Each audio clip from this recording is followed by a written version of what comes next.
Here we go.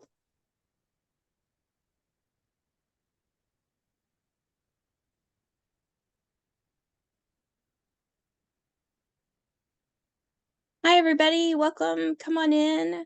Get settled. We're going to be admitting people for just another minute or two, and then Dr. Copeland and I will get started. We're really glad that you're here today. And if you're comfortable, we would love for you to give us your name and where you're joining us from in the chat so we can see who is all here. I hope you are comfortable. We definitely want to see your name, where you are joining from. And I'll just go ahead and let you know that this will be a very casual webinar. So just make yourself comfortable. We're going to have a good time. Aw, there's Scott Bain, my friend, and Kathy. Thank you for putting your names in the chat and being our first responders. If I had like points to throw away, I would do that. I mean, we could just like, Scott gets 1,000 points for being the first person to respond to that query. That's a lot of points. I mean, I feel like that's fair. So, okay, all right. Yeah. There may be more points that we give away throughout our time together today. I'll be looking for good places. Okay. To give some points. We got more people coming in. I love this. We've got some Our Care, Mississippi Care. This is great. Lots of Mississippians. I'm liking the Mississippi connection. Come on, that's great. Very fun. Very fun. For those of you who don't know me personally, I work for Harding, which is in Arkansas, but I work from primarily my home in Memphis. So I am in Memphis now, and Nate is joining us from Mobile now. Mobile, Alabama. Now, so where's your office on campus? It's in American Studies building. Okay. All right. Yeah. How do you not know this? I just don't. I should come by and see. Because probably when I'm there, you're not there, and when you're there, that's true. We often miss each other. All right. Well, I think we could probably go ahead and get started. So I will continue to try to monitor the waiting room. So if you see me looking down, that's what I'm doing. But we're so glad that you joined us today. My name is Dr. Andrea Bishop, and I am the director for the Center for Leadership and Development at Harding University. I get to see all the wonderful things that we do at Harding with leadership, and I get to lead our graduate program, which is a Master of Arts in Organizational Leadership. We also have some really great graduate certificates. We have one in human resources, one in training and development, and one in executive and workplace coaching. And they're all really incredible. And one of the really great things about them, or about our programs, is this man right here, Nate Copeland, who teaches one of our classes. He teaches leadership theory and practice for us for the MAOL, and he's a great guy. He also serves as the VP or AVP for Spring Hill College in Mobile. He's also a Harding grad, but more importantly, possibly most importantly, he's my buddy. And I'm just really glad that he's here today. So Nate, you want to say hi? Yeah. Hey, everybody. Thanks for having me, Dr. Bishop. I appreciate it. And for those of you who haven't already kind of jumped into the Harding program, be sure to reach out to Dr. Bishop afterwards. We have a lot of great programs. And if I've got the pleasure to have you in class, I'll give you 1,000 extra points too. Not towards your grade, just happy points. Hey, those are the best points. I like it. Yeah. So as Nate and I have spent the last month or so kind of planning for this webinar, we really felt like just a conversation between friends would probably be the best approach, especially for a topic like this on mentoring. So we are both really big advocates for the role of mentoring in basically all spaces, but specifically academic spaces, workplaces, and church mentoring. We think that all of these are very important, and we advocate for that. So our plan today is to just chat about a few things that we've learned along the way that it'll be helpful. But really, this is a conversation starter. So more than anything, we hope that this helps you come up with some ideas, maybe to implement for yourself or for your workplace. So as we go throughout the day or our hour, I guess we're not here all day, but as we go through our hour together, if you have questions or comments, please do use the chat so that we can come back to those towards the end. That'll be helpful for us as we wrap things up. So, Nathan, Dr. Copeland, let's start by just defining mentoring. Let's start with a plain, good old definition of mentoring. Okay. So to define mentoring, I would say it is an engagement, a reciprocal engagement between two people. In this setting, we're talking about professional engagement, where there is the intent is for purpose of growth. And I think when you look at the idea of the reciprocal piece, and we'll talk more about this, it can't be one way. It can't be me trying to mentor you, Andrea, or you trying to mentor me. If one of us isn't interested, it's not going to work. That's really good. So Nathan knows this about me, and for the rest of you on the call, I'm sorry, but I am like the biggest word nerd. Like I have some word nerd trivia, and I can't not share it. Like it's a bubbling up. So I have to share this with you right now. Okay. So in Homer's Odyssey, yeah, it's There are a lot of words it's a in Homer's it's a Odyssey. great read, right? Yeah. In Homer's Odyssey, Ulysses appoints one of his best friends, his good old boy. He appoints a buddy to watch over and guide and advise his son, Telemachus, which, I mean, that's a name. I just call him Lemmy. It's casual. So he appoints this guy to take care of and advise and guide his son, Lemmy, while he's off fighting the Trojan War. So here's the trivia question. Do you know what the name of the trusted advisor was? If anybody I'm the knows only the one name, if Surely if it, somebody click in. oh Kathy says wait, yes. oh, you get 1,000,000 bonus points if you know. Wow. A Okay, million. okay, here we go. The name was Mentor. Mentor. Yes. So, his name wasn't Nathan. It wasn't Nate. It was Mentor. Yeah. Like our common conceptualization of mentoring actually originates with Homer, and that's really cool, right? But there's actually more. So I have to Okay. give us like a little bit of a girl power moment. So Wait. here's the no, you wait. Us, the girl power moment. We Okay. have a girl Yes. we have a girl Girl power moment power. here. That's Okay. right. So the goddess Athena also came to Telemachus in the story, but she comes in like a wide variety of forms. And as expected, she offers much better advice than did Mentor, because Okay. goddess of wisdom, that's the thing. But anyway, she comes in the form of a bird at some point. She comes in a daydream. She's like, I don't know, a ship captain's daughter. But the very first time she comes to him with advice, she took the form of a chieftain. And do you know what the chieftain's name was? I think this is probably worth like 2.2 billion points. Ooh, 2.2 billion. Yeah. I, Any ooh. Okay, here it is. It is Minties. Ooh. The name that Athena used as the chieftain was Minties. So our entire understanding of what mentoring means actually originates with Homer in Mentor and Mentees and the characters that these two played, and who expected this very cool word nerd moment and history lesson today. I mean, You couldn't have expected it, but you got it anyway. And there you go. Could not So, have expected that. That was incredible. okay. Well, can you top it? Do you have any trivia you can top that with? I have no trivia. I'm so sorry. I Okay. came unprepared with trivia.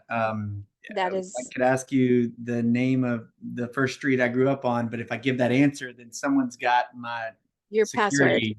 Yeah, Yeah, we don't want you're that. done So for. that's bad All right. trivia. Well, then we should probably just move on to something less Okay. trivia. All right. All right. So how about you give us a good specific example of a mentoring experience that you had Sure. that's had a significant impact on your life or your career? I have a lot of them, but I would say the one that probably has had the most profound impact on me goes back to my time at Harding as a student. Around my sophomore year, I kind of got plucked or kind of put underneath the wing of at the time our president David Burks. He had I don't really know why he took a liking to me. I don't really know why he decided that he wanted to engage with me. But at the time, and I'm sure it's that way for everyone, the college president, you just think they've hung the moon, whoever they are, whatever college Right. you've gone to. And so, all the students were trying to engage with Dr. Burks and trying to spend time with him. And I was fortunate enough to be able to. By the time I graduated, I was a student assistant. And then when I graduated, I became assistant to the president. And so for the next 10 years or so, he really put me at tables that I had no business sitting at. He put me in the middle of conversations that really I had no business being a part of. And the best parts of those conversations were not in those meetings, though I learned a lot from, how he ran meetings or how others in those meetings ran meetings. It was the follow up.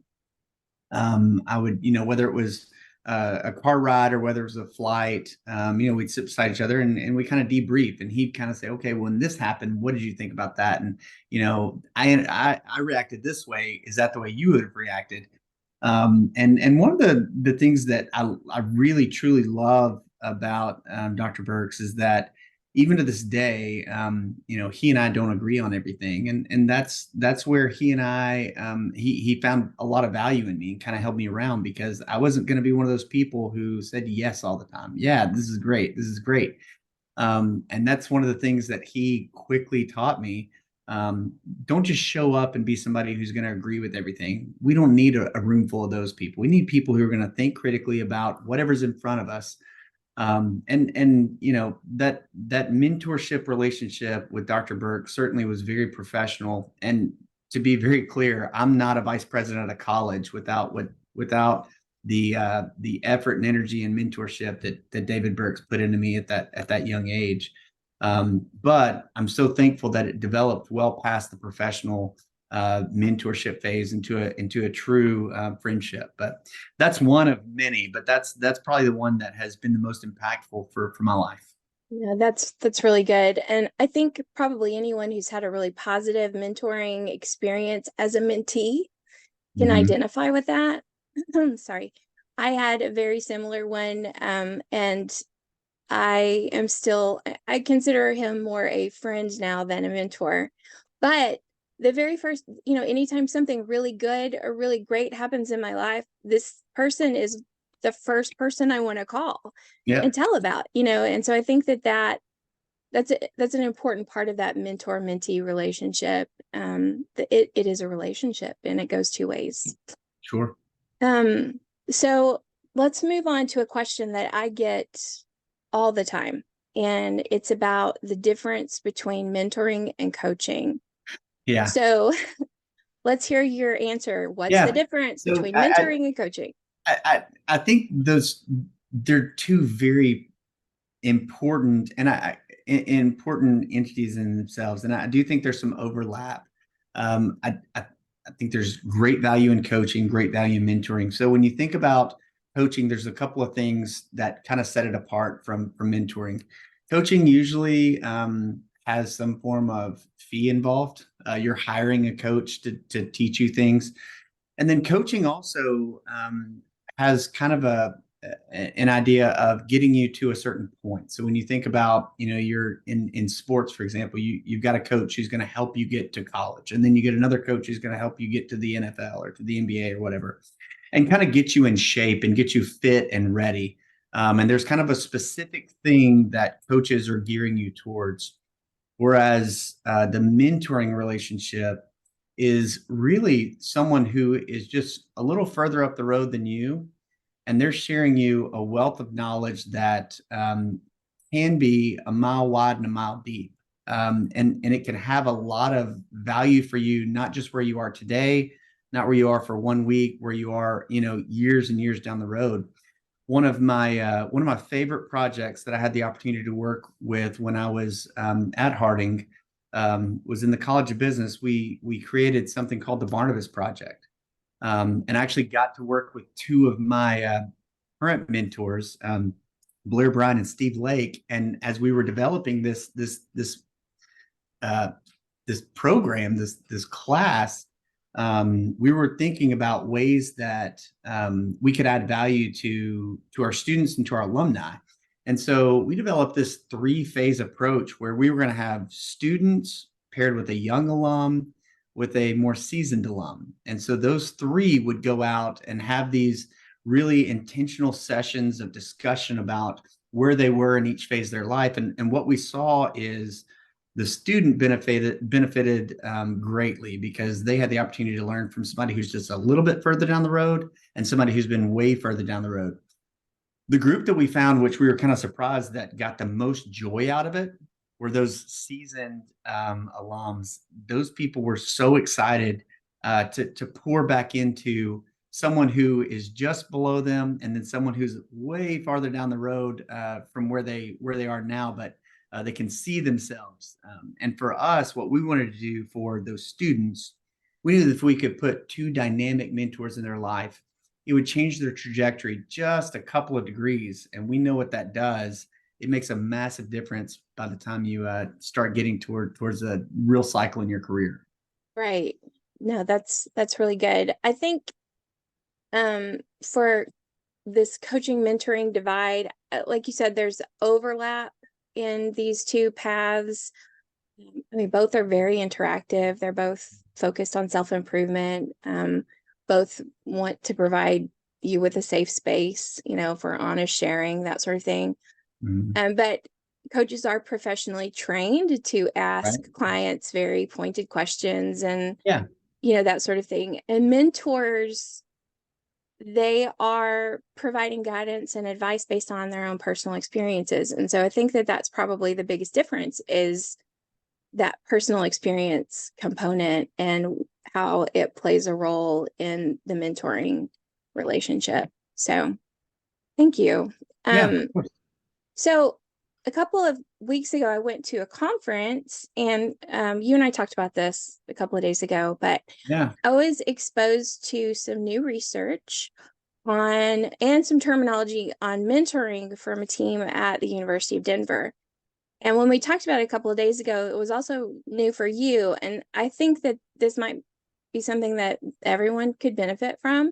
Mm-hmm. So I'm going to share that, just a snippet of that, and then we can talk about it. But the idea is called constellation mapping for Okay. mentoring. And I'm going to put the screen up. So this is what it's called. I did not come up with this. None of this is like new, like Andrea Bishop material. So I am borrowing it. Okay. Constellation mapping for mentoring is what it is. And let's look at this. So I pulled together some information from both the University of Denver and from Elon University to put this together for us. But the basic premise of constellation mapping is that mentees could be better served by having a variety of mentors from different parts of their lives for different outcomes. So for now, this is being used in higher education as a way to help meet specific university goals for student success, which that makes a lot of sense.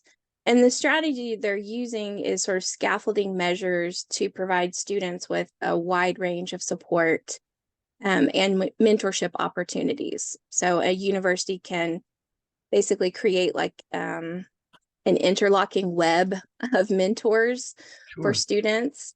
So rather than like this older model of encouraging a student or an employee to seek out a single mentor, or maybe two if we're getting crazy, Hmm. this constellation model encourages mentees to develop multiple mentoring relationships that align with the various needs and identities that they have. And so, like, very specifically, you might want to mentor for personal reasons, for spiritual reasons, for academic Right. reasons, for professional reasons. So, again, I'm not an expert. I'm still learning about this, but my takeaway from the conference, Nate, is that if I were mentoring you, or if you were wanting a mentor, so you're in the middle of this, and you're deciding, for personally, I need some help with so I just need somebody to champion me like as a person. Yeah. So you seek out someone who does that, and so you've got that. But like for maybe your professional goals, you need somebody who will collaborate with you, or for your academic goals, you need that. And so I kind of like this idea of spreading the wealth, I guess. I don't know. But also creating this much more webbed look at what mentoring can be. So I thought maybe you could look over that with me and give me some thoughts. Yeah, I mean, so to look at the boxes on the left-hand side, I see those four areas, and I mean, I go back to David Burks. That's a rare person who can check all four boxes for a person, but I Right. would say that he gave me really great insight in all four of those areas. But then I think of Blair Bryan or Steve Lake, and I can see where those guys can hit two or three of those boxes. Right. And honestly, they don't want their interest is not in all four of those boxes, and so I had not really considered before you brought this up that there is a need because I think those four areas are really key and critical, but there are certainly other areas too in our lives that we can use some wisdom and some guidance, accountability along the way. I love this idea and this concept. I can't believe I had not even considered it before, but somebody was very wise at this conference. Right. Right. I know. Yeah. I was pretty impressed with it. It was a team from the University of Denver, and they were reporting on sort of like their first year's efforts to Hmm. put something like this together. And of course, they've got a model that they're going to continue to do over the next several years. But Right. I thought that's kind of genius, especially for like student success Yeah. objectives. However, do we think it's applicable to nurses, to healthcare workers? Do we think it's going to work in a corporate setting? Like, what do you think about that? I think absolutely, and especially you can take healthcare, you can take business, just pick any one of them. There, you're going to find, we'll stick with nurses. You're going to find a nurse who has an incredible bedside manner. Maybe their organizational skills on the back end aren't as great, so you probably, if you're looking for somebody to help you in both of those, you're going to need two different people, right? But it may Right. be that one of those people or one of those nurses are, the very best, and they're willing to engage with you in a mentoring process. You don't want to pass that up, but also having a little bit of actualization of the situation that, okay, I can learn these things from this person, but I don't need to. And maybe in some ways I can help them on the back end with some of their challenges. But Right. with sales, I mean, if you think about, and it's super common in business, I can't believe we're still making the same mistakes. But we will take the best salesperson and we'll put them in charge of the sales team, and then we wonder why everything's tanked. Well, because they were really good at sales, Yeah. but they're not good at leading people. And Right. so, if you're thinking about within your organization, hey, I've Mhm. got somebody who is absolutely killing it in whatever it is they do, I think I want to put them in charge. a mentor opportunity and a mentor relationship is the perfect thing if that's where their skill set lacks with the management or leadership piece. Yeah, I agree completely. I think that model has a lot of potential, and I kind of want to play around with it a little bit Yeah. more and learn more from it. But the two universities that I know of right now that are doing work with that are Elon and University of what did I say, Denver? Is I that think you right? said, yeah. Yeah. Yeah. So if anyone is curious about that, you should see what they're doing. They've got some good Yeah. information on their websites, but we will move on. So, all right. So we've kind of talked about like a variety of things already. This Yeah. is really good so far. Good job, Nate. Good good back and Yeah, forth. yeah. So what do you think the characteristics of an effective mentor are? Um, okay. Honestly, it's somebody who understands where their strengths are. Um, you know, go back to the idea of, you know, when you're looking for volunteers, you always have those people who want to volunteer and that's just kind of their thing. And then you have people who they say me, but that's really the last person that you want, right? I think it's important to know your skill set and understanding, and I think it's okay too when you're, you know, trying to work through the mentor phase. If someone comes to you and they say, "Hey, listen, I really appreciate what you've done, and I want to learn more from you," um, I think you need to take an evaluation and say, "Do you have time to do it?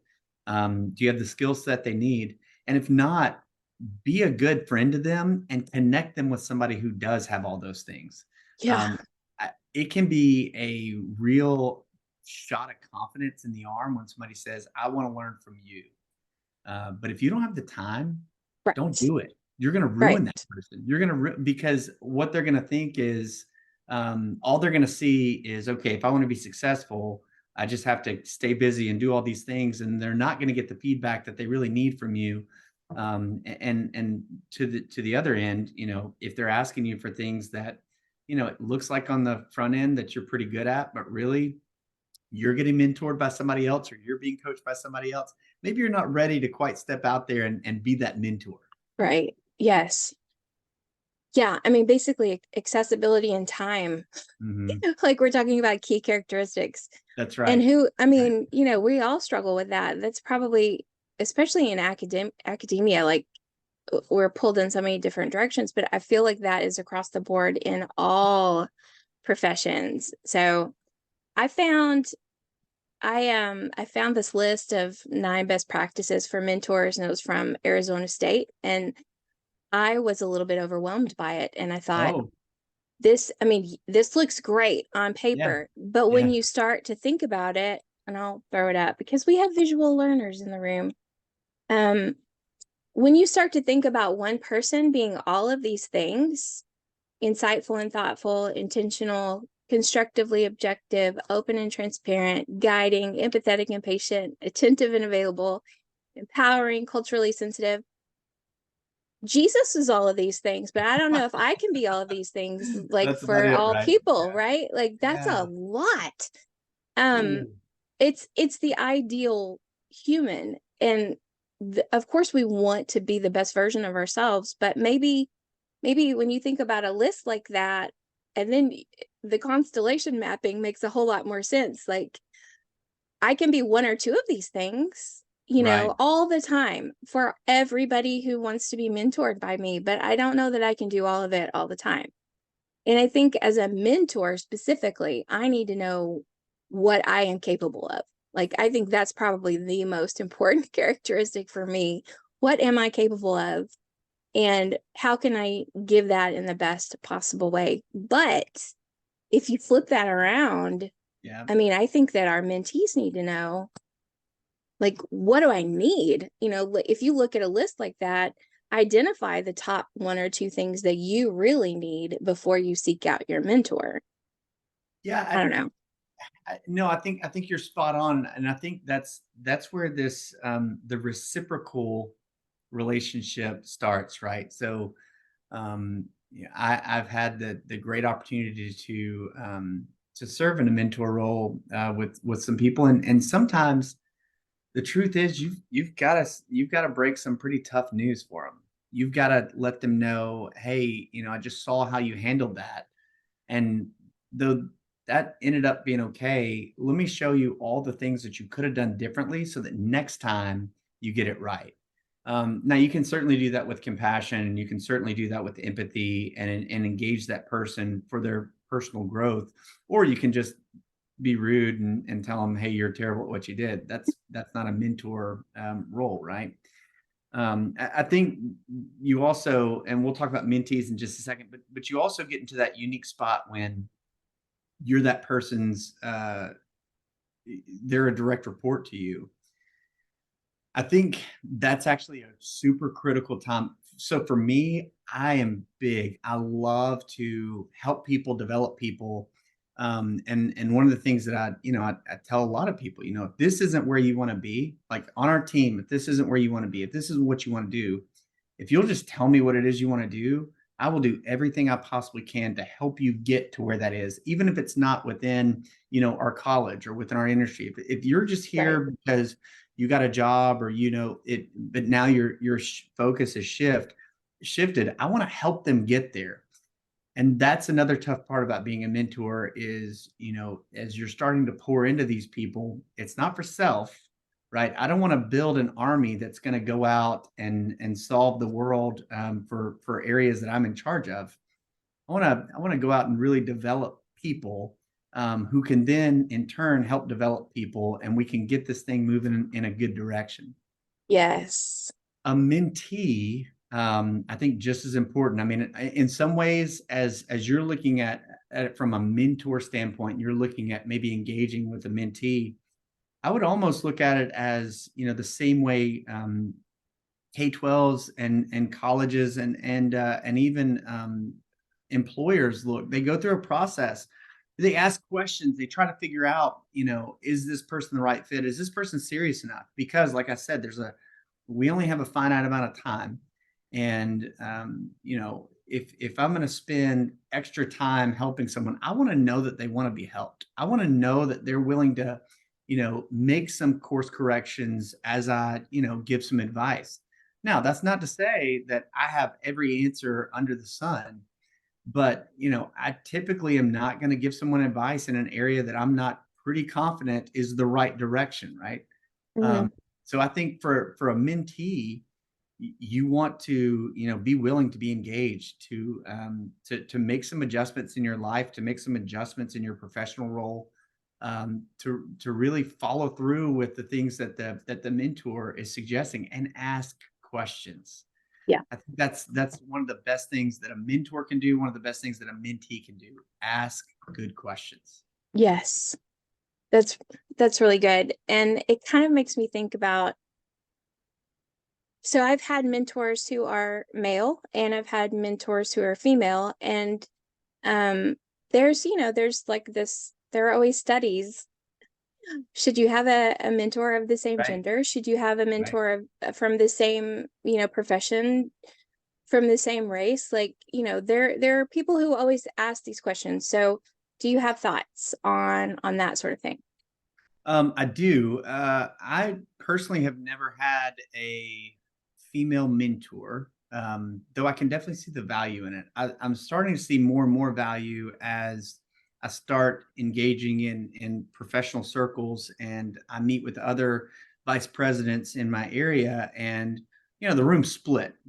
Half of us are guys, half of us are gals, and we're having this conversation, and it's not like one side of the table just talks to each other and the other side. So there's a lot of interaction. And just like we were talking about earlier, there's a completely different perspective between the genders as to what. So I work with advancement and admissions, and so we're talking about raising money, and we're talking about bringing students to the college. From the women who are also vice presidents for enrollment at their institutions, they focus a lot more on the student parent interaction from not just the data side, but from the emotional side. Because for the majority of them, they remember what it was like when their son or daughter went off to college. When you talk to the men, they remember it, but also they just kind of dropped them off and did whatever their wife told them to do. They carried boxes, they did those things, and they weren't really thinking through that whole process. So when we're looking at refining processes for getting students onboarded or getting them moved in, typically the women in those areas have a little bit better insight into what we actually need to look into. So that's a really Yeah. good point that I had not considered. Well, I think that I think it's good for us to get perspectives from a variety of of different channels and avenues in our life.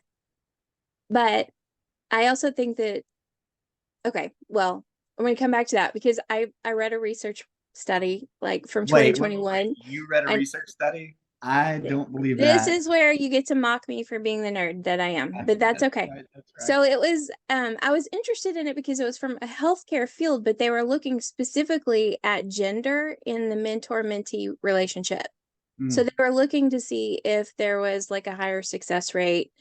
I mean, this is putting a really, really broad stroke on a complicated research thing, mhm, but mhm, they were looking to see if there was like a higher success rate for female to female or male to male, that sort of thing. And mhm. what they found is that there is value in mentoring relationships regardless of gender, regardless of background, regardless of age. Like it doesn't matter, except there are certain specific circumstances. And I think this goes back to the constellation thing again, Yeah. where a specific mentee really needs to be mentored by someone who has lived through a specific life circumstance. For Mhm. example, the one that I remember and that resonates with me is that women in especially like, you know, pretty important roles who are new mothers and then they're returning to their high profile workplaces and dealing with what all of that means to be a new mom and going back to work, they were better served by a woman who had lived through that and could give Sure. them, you know, really good life advice. So I think that the point really all this kind of keeps circling around the idea of there should maybe there's just not one mentor for you. Maybe you need to seek out more than one for, you know, a variety of reasons in your life as you mature and go through all of the different things that we go through as we age and move into different areas in our profession. So anyway, I thought that that was really thought it was interesting.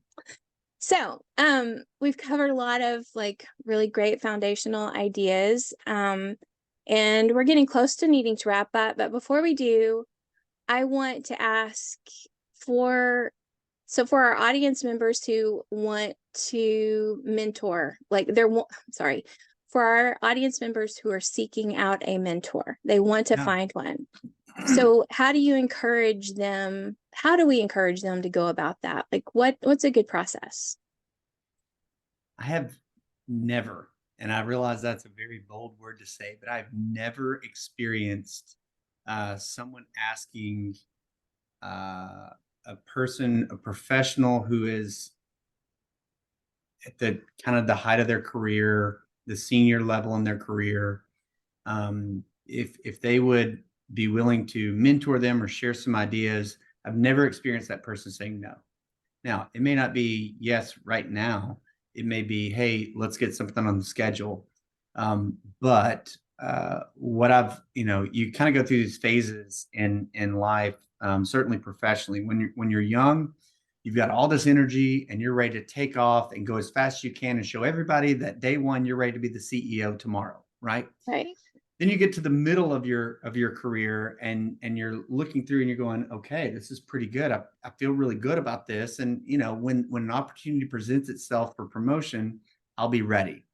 And then you get to the end of the career when you're kind of at the top, your career is set and this is the role you're in. And you kind of look around and say, well, that was really cool. What else can I do? How can I add value now? Yeah. And those people are so willing to say, just come and sit down with me and let me tell you about all the things. They love telling stories. They love sharing the ways how they got from where they are to where they started to where they are. Um, and that would be the advice. Go find someone who you think, is doing it right. Go find someone, and I love the idea that, hey, you may not be going to them for, hey, I'm a new dad or a new mom. I just started this career. And you're not going for all the things. You go to them and you say, hey, listen, something I've noticed really well is I noticed that, because of social media, I noticed that you are typically at your children's events, but also you're really here when you're here. How do you Mhm. do that? Can you talk me through how to balance that out? And the truth is, they'll probably say there is no balance. You're going to give something up to get something, and it's going to go back and forth. Um, find something really specific that you think they're doing really well, and start with that conversation. Anytime, I mean, obviously, you're starting out with a compliment by saying, "Hey, I think you're awesome in this field." Yeah. Yeah. So, would you give me the inside scoop? Yeah, Uh, definitely. yeah, and I think that's the way to do it. Now, I would be very careful, when you start looking into the specific professional things. Like if you go to somebody and you say, "Hey, I notice you're always picking the hottest stocks. How are you doing that? Can you share that with me?" That's not going to be a mentor phase, They're right? not gonna That's give me that something, info? right? Oh, That's right. man. That's right. But if someone is really good at, in a non-competitive environment, there will even be, go back to car sales. There are even going to be some veteran car salesmen and saleswomen who are so interested in just sharing how it is they do, because if the car lot does well, everybody will do well because people start coming to the lot more. So Right, yeah. don't just kick it out just because it's a professional ask, but also be prepared to ask something a little targeted, and you'll be amazed at the response you get. That's good. And I also think that we need to look at the culture of the like where that person works or what they do. Sure. And are they a member of the, like what you're saying, like the rising tide lifts all boats? Like, are they Right. a member of that sort of culture? And if Right. so, then you've probably started in a really good place. But if you're approaching someone who is highly competitive and maybe Mhm. guarded, that might not be that's not where I would start when I was looking for my very first mentor, and not right off the bat. And I would say too, I think something that's really important is kind of understand where you are in your career. That doesn't mean that, we'll stick here with the college university setting. That doesn't mean if you're starting in admissions that you can't go right to the president and say, "Hey, will you mentor me?" But maybe there's a couple of steps before Right. you get to that point. Again, you may find out very quickly that your college president is so unbelievably willing and able to invest in you and your time. But make sure you're prepared, because if you're able to get that kind of engagement, hold on, right? Because there's going to be Right. a lot of really good, exciting things, and you will almost feel like on some level you're letting them down every time you mess up, or you're if you have to move a meeting, because then it gets awkward because now you're moving a meeting with the college president. So Right. just understand the level, of how you want to move through that mentor phase. Yeah, that's good. Respect the meeting space and Hmm. the Hmm. meeting time. That's right. That's a really good reminder. Yeah. So let's flip that, and this will be my last question. Okay. So for our audience members who man, we find ourselves in the role of a mentor Mhm. all the time. How can we be more effective in that role while also sort of protecting, you know, ourselves, also, our time, our energies? What is there any way to do all of that? What are your thoughts on that? Yeah. So I think one of the most critical things you can do is understand your own time, and make sure that you aren't letting someone take advantage of that. And not that the mentee would intentionally take advantage of it, but as much as you'll give, they'll take, right? Sure. There are times where you actually have to say, "Hey, I'm going to give you this idea, or I'm going to put you down this path. I want you to do this. You go and do that, and then come back and tell me how it went. I'm not going to Right. walk you through every single step of how to do it. Let's just see what happens." Because, and you can, not because you don't have time, just say, "Listen, the things that I learned the most, it was from failure, and this is not something that's going to be unbelievably mission critical that if it fails, you're going to fall on your face, lose your job, or something like that, right? So Right. let them guide them in the direction, because for me, when I look at a mentor relationship, I want to mentor them through a process to a point where, maybe we're discussing things, weekly or monthly, but to a point where now we're just having check-in calls and just how are things going, Yeah. and I Yeah. just want to check on you. I know you don't need me anymore. I just want to check on you and see how things are going. I Right. want to, as quickly as I can, help somebody realize their own potential, because everybody's got it. Sometimes you just Right. need somebody who's a little further up the road to say, you can do this, and I'm here Yes. if you need me. Yeah. No, that's really good. Um, wow, this has been really, my brain's going like in a million directions right now. Like I want I to go will look give up some you more studies. 7 What billion points for that. you did get that. I Yes. win. So I think this is probably a good place for us to go ahead and stop and start wrapping Okay. things up. And for those of you who haven't joined one of our webinars before, what we typically do as we close out is Nate and I would like for you to put a word, a phrase, an idea, maybe that you're taking away from what we talked about today that was new to you, or maybe it wasn't new, but you're going to think about it in a different way. If you want to throw some of that into the chat, we would love that. But also, if you have a question that we can answer either now or we can follow up with you via email, we would love that as well. So while we kind of wait on some of that, Nate, is there anything we didn't talk about today that you kind of wish you would have had an opportunity to say? Um,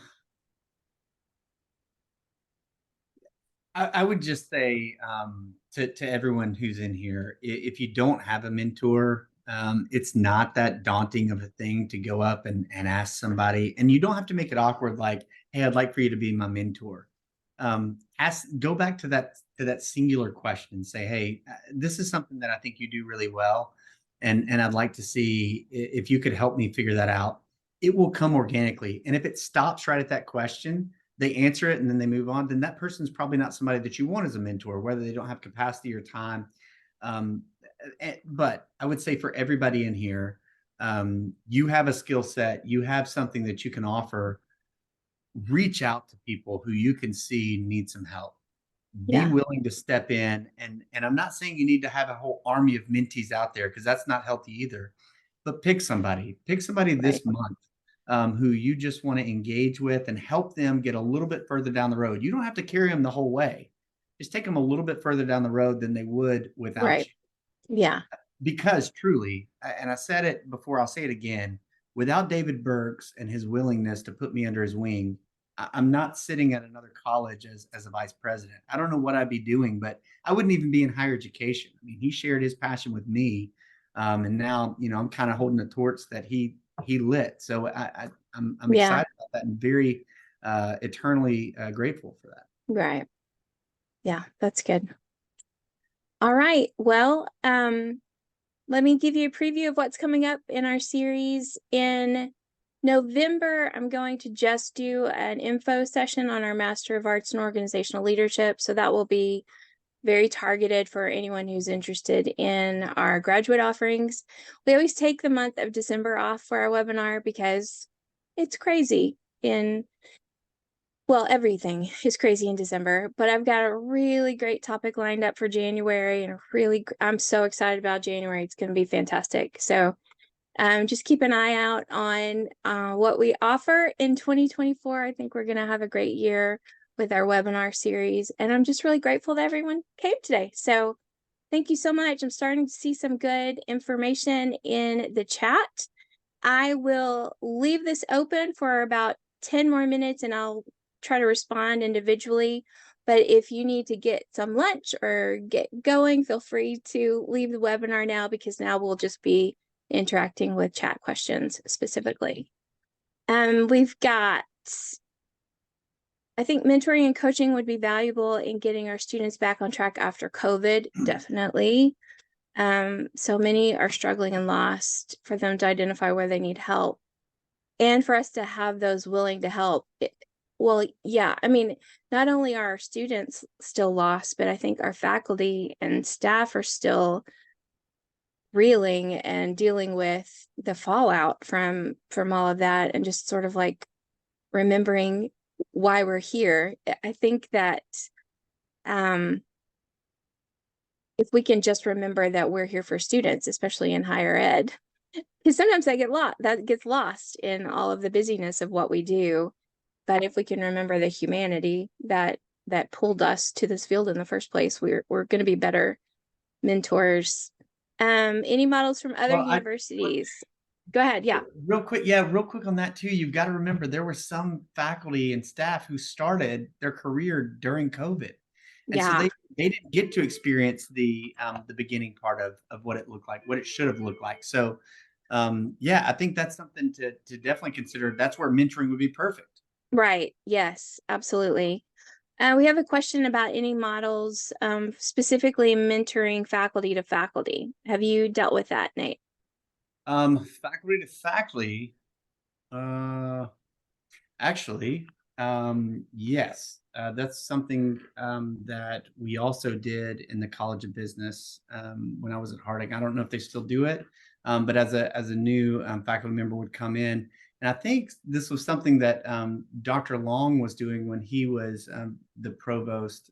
He was trying to get the new faculty tied in with some of the I hate to use the word older fact, seasoned faculty, to just kind of show them the ropes, even if it was nothing more than, hey, Yeah. this is our campus, this is how to get here, these are the people you need to know. Right. But yeah, nothing super formal though. So when I was at the University of Memphis, we had something called the CAP program. And Oh, right now, I cannot tell you what CAP stands for because it is not in my head. But it was a mentoring program, and it was sort of like faculty to new faculty, but also faculty to graduate students who were acting as faculty. So grad students who were teaching. And it was based around assigning each mentee to two mentors. So I guess the University of Memphis was sort of looking at constellationing even back in my day. Um, but so you got two mentors, and they were given specific tasks to do with you as a mentee. So mhm, um, some of it was personal, some of it was professional, some mhm, of it was time management, that sort of thing.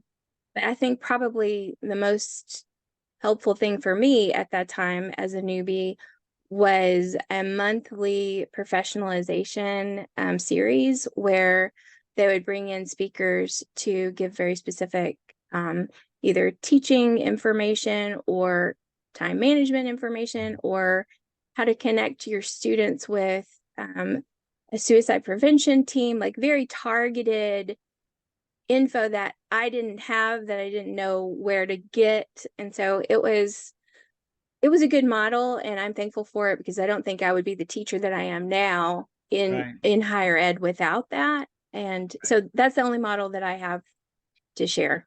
But I'm happy to talk about any of this off the yeah, chat. So if yeah, anybody wants to email, Nate and I both can be reached at of course, maol@harding.edu, and I'll forward that to Nate. So I am the type of person that I get questions 2 or 3 days later, they pop into my head. So if you're one of those people, feel free to reach out at that time. So yeah, of course. thank you, everybody. We appreciate you being here. I think people are starting to drop off, Nate. Do you have a Seems like joke? Yeah. Okay. it was. I enjoyed it. I do too. We should do this more often. That sounds like a great plan. You should find my office and we could just talk. Yeah, I saw you in the convenience store last time on campus. That was That's wonderful. right. Saw each other. So Yeah. I it mean, was good. We those were are getting ice cream, so that was a plus. Everybody I likes ice cream. mean, I could be mentored by somebody who gets me ice cream. That would be a Okay, bonus. we'll figure it out. We'll figure it out. Okay. Thank you, everybody. I'm going to stop the recording and end the call. Thank you, Nate. I'll talk to Thanks, you everybody. soon. Yep. Thank you. Bye.